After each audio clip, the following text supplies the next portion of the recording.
Hi folks, my name's Katrina. Tonight we were supposed to be doing a TeachMeet online presentation, but unfortunately the Facebook uplink wasn't working, so this is my presentation.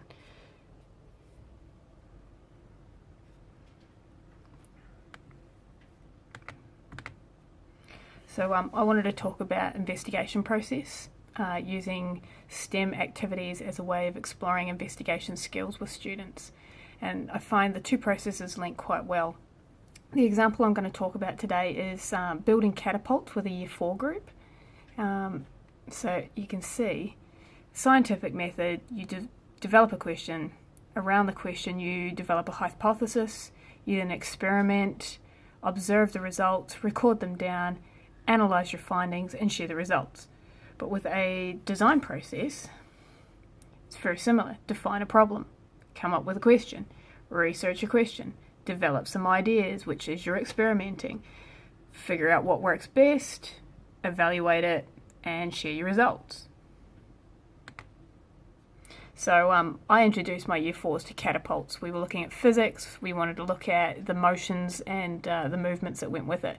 So we started with this really simple design. They got 8 pop sticks, 2 for the sides, 6 to go in the middle, and 3 rubber bands. We made a list of things, after having a play with our pop stick catapults, we made a list of things that worked and a list of things that didn't, and we decided to develop an investigation question from that, like what would happen when, or which one will go further if I do, what if I change this, and I always tell my kids that a good question should tell me what they're using and what they're doing to it, because they are only Year 4s, so I'm still bringing them into the language of dependent and independent variables. My kids initially wrote down all the science that they could find with the catapults, so there's my S and STEAM.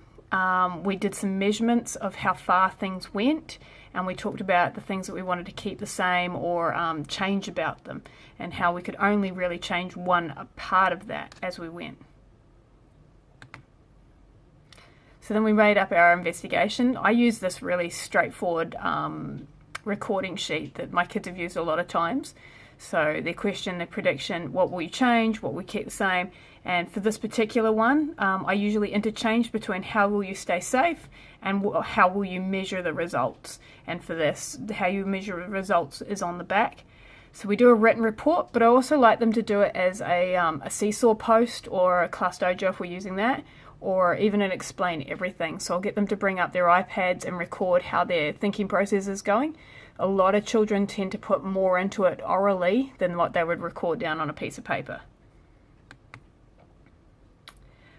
We had a second go at drawing up our catapults and labeling and showing again the forces that were involved, but how the changes had been affected. So there was their original catapult versus their second catapult, and identifying what change they made and how they think that might have increased or made a difference.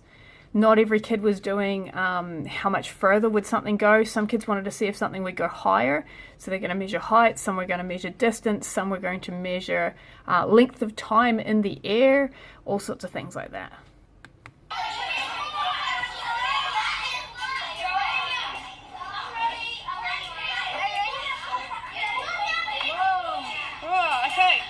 Measure that one, 18, all right, and then what's the other one look like?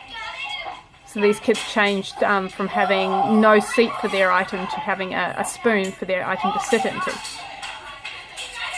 was 20. So I do talk about doing an activity more than one time, so they wouldn't have just shot off their catapults once, but doing it multiple times, usually the 3 times every time, so that they don't have a fluke result, and taking the 3 pieces of information. We would then put that into a bar graph. We get 2 hours a week with our Year 4 students, which is a great way of start the experiment, follow up the experiment, because I don't have the 2 hours consecutively. But I found with this one the engagement was really high. The kids were really keen to get back into them, and they'd remembered the science quite well.